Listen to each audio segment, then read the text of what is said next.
जी महाराज, कोई तो उपाय होगा जिससे सभी जीवों का कल्याण हो। बाबा भोलेनाथ कृपा करें। बड़े आग्रह करने पर सूत जी महाराज ने नेत्र बंद किए और बाबा भोलेनाथ का ध्यान लगाया। कहते हैं महाराज, इस कलयुग से निकलने का एक ही उपाय है। यदि लोग चाहते हैं कि घर में रह के, परिवार में रह के कल्याण हो, तो उसका एक ही उपाय है। क्या है? शिव महापुराण। क्योंकि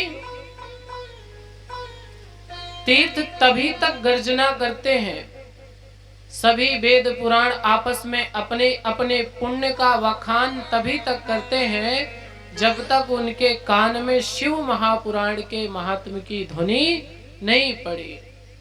तब तक सभी वेद पुराण कहते हैं हम बड़े हम बड़े। और जिस दिन उनको पता लग जाता है कि शिव महापुराण का भी महात्म है, उसी दिन से उनका भी अभिमान छूट जाता है। तो शिव महापुराण की कथा से सबसे पहली बात अभिमान दूर हो जाता है और साक्षात भोलेनाथ कृपा करते हैं तो इससे सभी बिगड़े हुए कार्य बन जाते हैं। अंत में शिवलोक की प्राप्ति होती है। और तो और बड़े से बड़े अधम, बड़े से बड़े पापी, जिसने कभी पूजा न करी हो, कभी मंदिर ना गया हो, कभी दान ना किया हो, कभी तीर्थ भी ना गया हो, अगर ऐसे अधम जीव के कान में शिव महापुराण की ध्वनि पड़ जाए तो उसका भी उद्धार हो जाता है, कल्याण हो जाता है।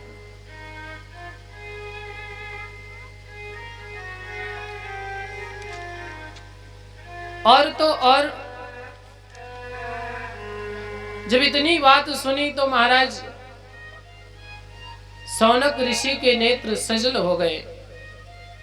सौनक ऋषि कहते हैं, महाराज क्या किसी का कभी उद्धार हुआ है? देखो, जीवन में उसी का उद्धार हो सकता है जिसने भगवान की पूजा करी हो। अच्छा, पूजा ना भी करी हो तो कभी किसी के कहने पे या गलती से कभी एक बार गंगा स्नान कर लिया हो तो उद्धार हो जाएगा। अच्छा, गंगा स्नान भी ना किया हो, कभी किसी के कहने पे भजन कर लिया हो तो भी कल्याण हो जाएगा। पर जिसने कभी कुछ भी ना किया हो तो क्या उसका कल्याण हो सकता है? नहीं हो सकता। कल्याण उसी का हो सकता है जो भगवान के भजन में लगा हो। पर शिव महापुराण की ऐसी कथा है, जिसने कभी भी कुछ ना किया हो और एक बार गलती से भी सही शिव महापुराण की कथा सुन ले तो उसका उद्धार हो जाता है। किसी का हुआ है? तो शिव महापुराण के महात्म्य कहते हैं हाँ हुआ है। किसका? आसीत की रात नगरे ब्राह्मणो ज्ञान दुर्बलः दरिद्रो रस विक्रेता देव धर्म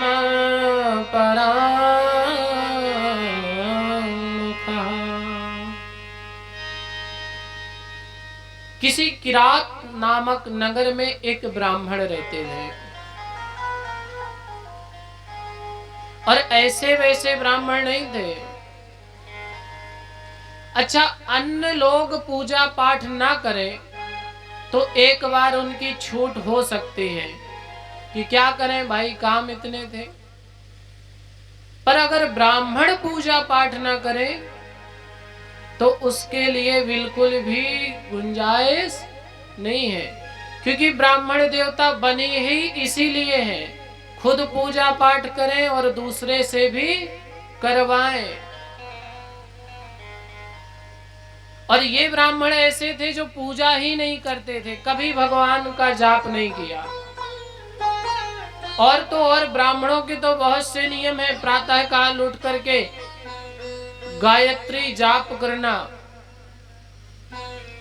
जो ब्राह्मण देवता गायत्री का जाप नहीं करते उनको खाली घड़ा समझो।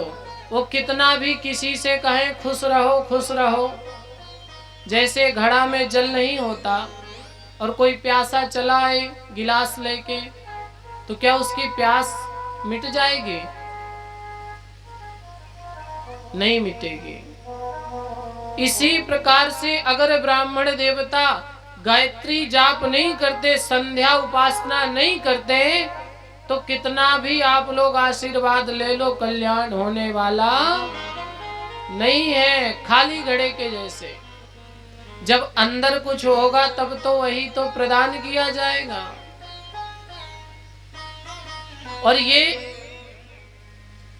किरात नामक नगर में देवराज नाम के ब्राह्मण थे, इन्होंने कभी पूजा पाठ नहीं करी, कभी संध्या वंदन नहीं किया, कभी गायत्री जाप नहीं किया,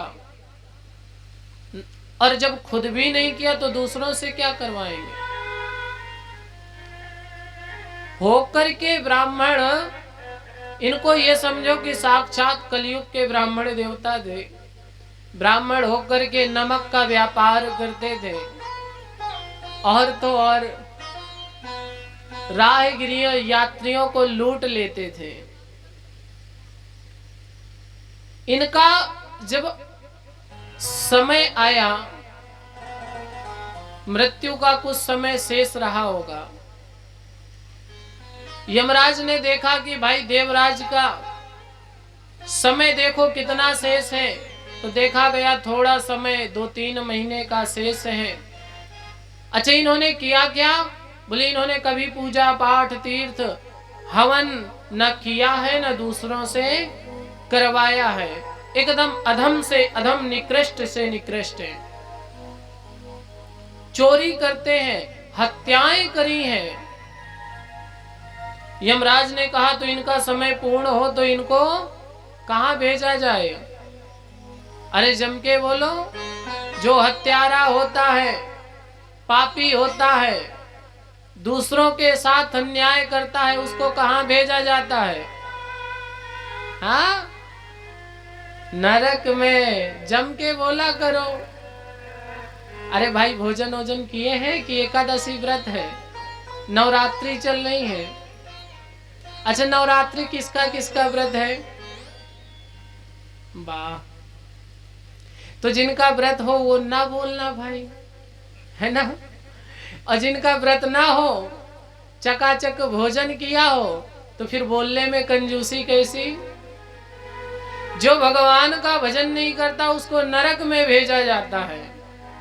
तो इनकी व्यवस्था नरक की थी। लेकिन एक दिन की विचित्र बात है, यही देवराज नाम के ब्राह्मण कहीं से चोरी करके भागे भागे जा रहे थे। जिनका धन चोरी किया वो पीछे पीछे पकड़ने के लिए दौड़ रहे थे। रहे होंगे कोई ठाकुर साहब नारायणपुरा के, थोड़ी बहुत धन चुरा लिया तो बोले कि तुम हमारी चोरी करोगे, पड़ गए पीछे। ये देवराज नाम का ब्राह्मण भागा, कहीं कोई जगह नहीं मिली। एक शिव मंदिर में कथा हो रही थी, शिव महापुराण की। अपने प्राणों को बचाने के लिए भाग के गए और उस मंदिर के पीछे बैठ गए। जिनका धन चुराया था उन्होंने देखा चारों तरफ कहीं दिख नहीं रहे, वो वापस लौट गए। उसी समय देवराज को बहुत जोर का ज्वार आ गया, बुखार आ गई।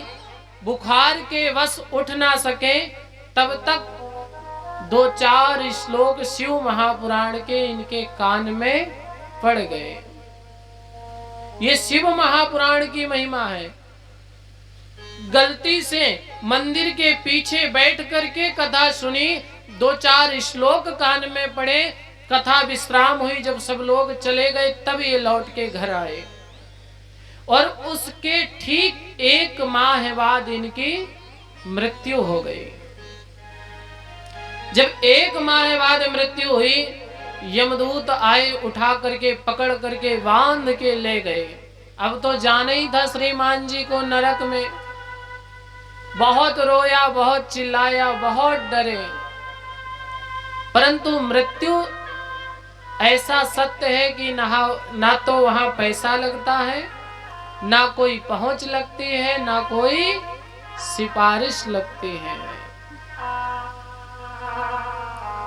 संसार में कितना भी व्यवहार हो, अंत में कोई काम आने वाला नहीं है।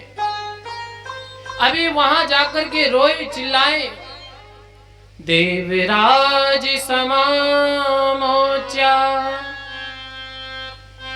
विमानो परमादुते।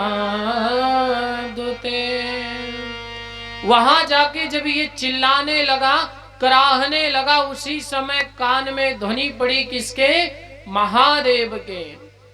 भोलेनाथ ने सोचा मेरा कोई भक्त चीख रहा है, तो एक बड़ा अद्भुत विमान भेज दिया और शिवगण वो विमान लेकर के सीधे नरक में गए और देवराज को पकड़ करके विमान में बैठाए और बैठा करके कैलाश ले गए।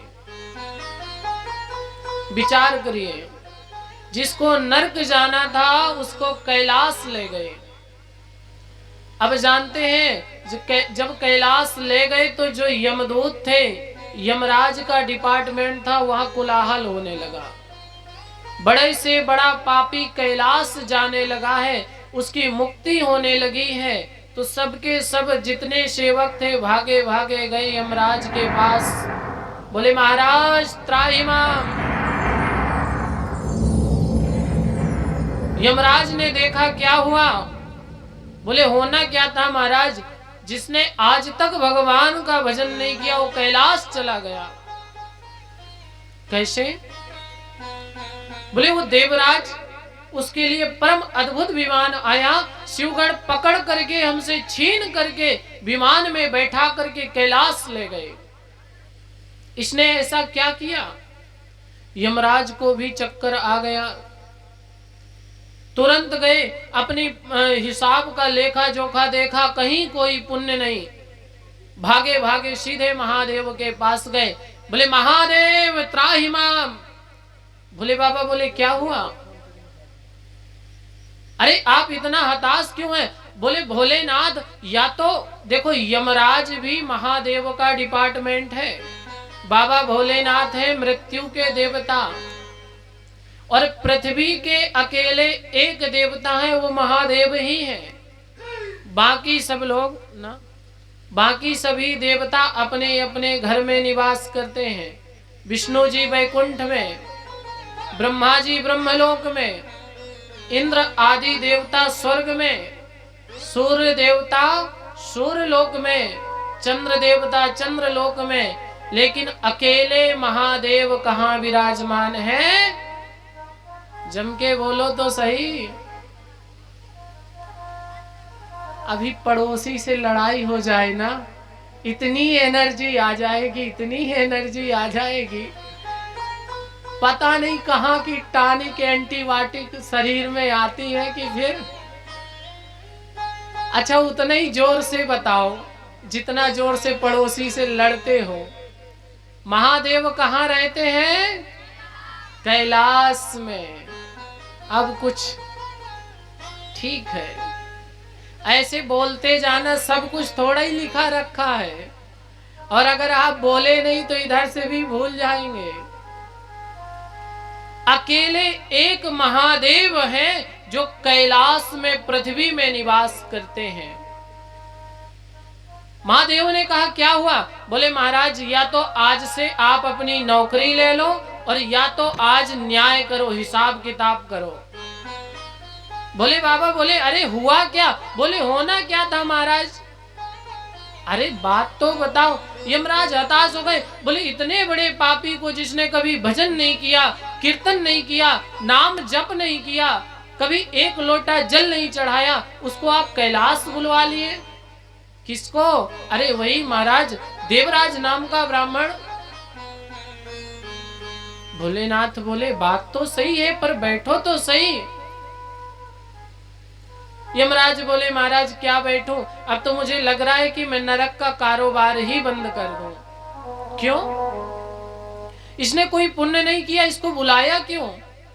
महादेव कहते हैं देखो भाई, इसने मानते तीर्थ नहीं किया, व्रत उपवास नहीं करे, पूजा नहीं करा, लेकिन इसने एक क्षण शिव महापुराण की कथा सुनी है। देखो तुम्हारे हिसाब में लिखा है। यमराज बोले जी प्रभु। बोले एक क्षण जो शिव महापुराण की कथा सुन ले, उसको इतना बड़ा पुण्य? भोलेनाथ बोले हाँ। यमराज ने अपना यम पास फेंका कैलाश में। बोले तो महाराज अब आज से तो अपन जा रहे छुट्टी में। क्यों? बोले आगे कलयुग में घर घर कथा होगी और सब लोग कथा सुनेंगे तो सब लोग कैलाश आ जाएंगे। फिर तो कोई कितना भी पाप करे, कितना भी अत्याचार करे, दुराचार करे, और एक दिन जाके 1 घंटा शिव महापुराण सुन ले, सो फिर सीधा है सुविधा की नहीं। अब तो जो लोग वैसा करते होंगे सोचते होंगे अब तो आनंद आ गया, जीवन भर कुछ भी करो, एक बार शिव महापुराण सुन लो और बस सीधा हरे हर। भोलेनाथ बोले यमराज आप हताश मत हो, परेशान मत हो, एक नियम सुनिश्चित कर देते हैं। कौन सा? बोले देखो भाई, शिव महापुराण की कथा जो सुनेगा वो तो कैलाश आएगा ही, पर कब? बोले जो शिव महापुराण की कथा सुनने के बाद काम क्रोध लोभ मोह दूसरे के साथ छल नहीं करेगा, पाप नहीं करेगा, दुर्व्यवहार नहीं करेगा, कभी अधर्म नहीं करेगा, वह कैलाश आएगा। यानी जो सब कुछ छोड़ देगा। शिव महापुराण की कथा सुनी, संकल्प किया हे भोलेनाथ आज तक गलती से जो भी अपराध हो गए जाने अनजाने में, वो आपके चरणों में अर्पण है। बस कृपा करना कि आगे ऐसा कुछ ना हो। जो इस धारणा से बचा हुआ जीवन व्यतीत करेंगे, रह जाओ, वो कैलाश जाएंगे। और जिसने गंगा स्नान किया और गंगा स्नान करके निकल के फिर से वही कर्म, फिर से पाप, आज कथा सुनी कल जाके दूसरे के दरवाजे में और हर हर, उसका उद्धार इस जन्म में तो क्या हजारों जन्म में होने वाला। यमराज प्रसन्न हुए और महाराज खुशी खुशी अपने नगर को आए। इतनी कथा जैसे ही सुनी सौनक ऋषि ने, उनके अंदर से और लालसा हुई। बोले महाराज किसी और ने कथा सुनी है, कोई और ऐसा भक्त है जिसने कथा सुनी हो और उसका उद्धार हो गया हो, और कोई पापी हो? सूत जी महाराज कहते हैं हाँ है। वैसे तो कथा का प्रभाव ही यही है, कोई थोड़ी भक्ति करे